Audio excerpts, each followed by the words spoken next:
Assalamu alaikum wa rahmatullahi wa barakatuh. Okay, I have a very difficult task. Alhamdulillah wa salatu wa salam ala rasulillahi wa ala alihi wa sahbihi wa man walah. I have a difficult task because I have a flight to catch and we're kind of behind schedule, so I'm going to try to keep my speech limited to 11 minutes or less, and I actually mean that. I have a flight to catch. I have small children. Okay, all right. So, what I wanted to share with you is fairly straightforward, and it actually, it's shorter times actually force the speaker to be more precise in what they want to say anyway, so I'm grateful for that. What I essentially wanted to share with you is the idea of change, something about the idea of changing ourselves, changing the condition of the ummah. It's very easy to complain about change. It's very easy to complain about the lack thereof. People love, we talk about some of our elders, and they've done so many great things for us, but at the same time, one of the hobbies they have is sit around and talk about how corrupt governments are and what's going on in Pakistan. Do you know what's going on in Pakistan? Oh, it's really bad. And then someone says, oh, you think that's bad? Let me tell you what's going on in Egypt. That's even worse. Oh, you got nothing on us. We got something bad going down in India. And everybody's bragging about how bad things are. It's like an entertainment session for them over chai. They're going to talk about all the problems of the world and nothing will change. And then you go back and do the same thing again. And you know what? They're not the only ones. Youth do it. You know what? Our masjid, nobody understands us. Nobody listens to us. We can't do any programs there. Our imam doesn't understand. Our board doesn't understand. Our scholars don't understand. Everybody's complaining constantly. We're all just complaining. We've become really, really good at it. And our pastime has become just to complain. There are entire khutbahs dedicated to what all the problems are and how bad things are. And we just get stuck in this rut of constantly looking at the world around us as a gloomy place. I used to think like that only because I lived in New York, and it's normal for people in New York to be depressed. But as I started traveling, I started seeing so many amazing things happening across the country, and so many creative efforts, and so much new stuff coming from Muslims, that I just never expected, that it just makes me hopeful. Altogether, it just makes me hopeful. And it makes me personally say change is coming. You know one of the most common things I've heard at the end of a khutbah, at the end of a talk from people? Brother, we try so much to remind people and give talks and khutbahs. That's all well and good. Nothing is changing. Nothing ever changes. You know how many times I've heard that? Like, why are you so depressed? Don't be depressed. First of all, change is not in our hands. Change is not in our hands. It's in Allah's hands. إِنَّ اللَّهَ لَا يُغَيِّرُ مَا بِقَوْمٍ حَتَّى يُغَيِّرُوا مَا بِأَنفُسِهِمْ. In that ayah, even the famous ayah, no doubt it is Allah. He does not change the condition of whatever is afflicting a nation until they change what is within them, what is afflicting them on the inside, what's affecting them inside of themselves. Even in that ayah, Allah attributed change itself to Himself. Allah didn't say people will change things. Allah said He will change things for them. They just have to make a change inside of themselves. So that's really what I want to focus on. How is it that we can bring a change inside of ourselves?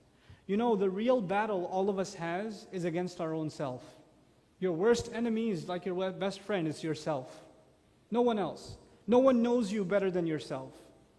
If there's one person that knows all of your flaws, all of your weaknesses, all of the things you could be doing better, all the times you waste, all the things you shouldn't be involved in but you are anyway, all the bad habits you have, the ones that are known to others and the ones that are not known to others. If there's someone who knows that really, really, really well, it's you. It's you. And you have to learn, and I have to learn to be hard on myself. It's very easy for someone in my position to get used to people saying, brother, great speech, thank you so much, alhamdulillah. And then shaitan comes from behind and says, hey, pat yourself on the back. And you say, yeah, that was a great speech, wasn't it? That's right. And that might happen to you. You're at an MSA, you're at a masjid, you're helping out, people appreciate what you're doing, then you say, yeah, I'm pretty good over here. I'm doing all right. Everybody appreciates what I'm doing. We have to learn to constantly be hard on our own selves, to constantly look in the mirror. Psychologically speaking, people present a picture of themselves to the outside world. People, especially it's problematic for public speakers because, most of the time, most of you see me and people like me on a stage. We're giving a talk about Islam, but I don't always do that. I switch it off when I'm off of here. I play with my kids. I don't give them khutbah. You see what I'm saying? But then people see you, because they've always seen you in a certain light, they see that's all this person is going to be. Right? And that kind of, on some people, it puts a pressure on them to act a certain way in front of others. To look a certain way, act a certain way. And that might be you. You're so used to impressing people with how, whatever, religious you are, knowledgeable you are, committed you are, etc., etc. And you're constantly putting up this face that you start convincing yourself that's who you really are. We have to be able to be honest to ourselves if we're going to talk about change. One has to be able to stop complaining about the world and start complaining about themselves. What is wrong? What am I doing wrong? What are my shortcomings? What are the things that I look at myself and I say, if there were 4 or 5 things I could change about myself, if I could just do 4 or 5 things differently, what would they be?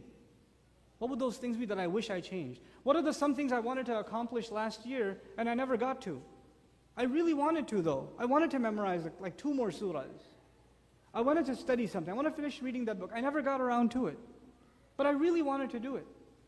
What is keeping us from making those changes? That's the real bit of advice that at least I'll share with you what I do for myself. It works sometimes, it doesn't work other times. But I'm hoping, inshallah, you'll be better at it than I am, and we're all going to be making changes for the better in our own lives. What I do for myself is basically ask myself a very simple question. I have 2 kinds of days. You said myself. I have days where I'm home and days that I'm traveling. I've divided my life into 2 kinds of days. Days when I'm traveling and days when I'm home. And there are failures, because days that I'm home are all the same. Whether it's last week or the next week or 2 years before or 2 years after, it's going to be similar. They're all going to be the same. And the days that I'm traveling are all going to have similar things in them. There's going to be going from home to the airport and getting onto the plane and passing out, and then the flight attendant waking me up to get off the plane. All that's going to be the same every time. There's going to be repetition. And in each of those 2 kinds of days, there are some things I could do better. There's some way I could use my time better. I could be more productive in some things. How do I make more use of that day? How do I make it more productive? That one day. You can fix one day, you fixed your whole life. If you made one change to today, that means you've made that change for the rest of your life. For you, many of you, it's like weekdays and weekends. Your weekends are the same way every time. Your weekdays are the same way every time, right? Fix your weekdays. This time is for salat. Right after that, there's this time for Quran. There's this time for me to learn something. There's this time for me to get my homework done or whatever it may be. Discipline your life. Make that change in your life. You know what else people fail to do? That's coupled with that. That's most common, and I personally have trouble with that also. And it's one of the hardest things to do is to maintain balance in your life. To maintain balance. Because we're pulled in many different directions. Our parents want our time. Our husbands and wives want their time. Our children want their time. Our career wants its time. Our friends want their time. Our masjid wants its time. Ourselves, we want to just be left alone. We need some time to ourselves. We have all these different pulls, right? And it's really important that we maintain a balance between all of these different pulls. And a lot of times, we fail to do it. And when we do, we end up wronging one thing or another. This is the biggest change you can bring in your life to create balance. There are people who give their wife a lot of time and their parents no time at all. There are people who give their parents a lot of time and they spend no time with their wife. There are people who are so bent upon fixing their career, they are almost not even existent in the lives of their children. It happens. And then there are those interesting characters who don't want anything to do with home, so they volunteer at the masjid all the time. I love masjid volunteers, but the guy says, hey, I'm going to put up the chairs 3 days before the program, and I'll even sleep here. There's a problem at home. Go home. Get some balance in your life. Right? We need to we have to really assess honestly in our lives, what changes do we have to make? And really changes to me is what you give time to. I mean, the real asset all of us have is time. That's really all we have. And if we're utilizing it properly, our lives have moved towards the better. And if we're not, our lives are moving towards the worse. That's essentially what it boils down to.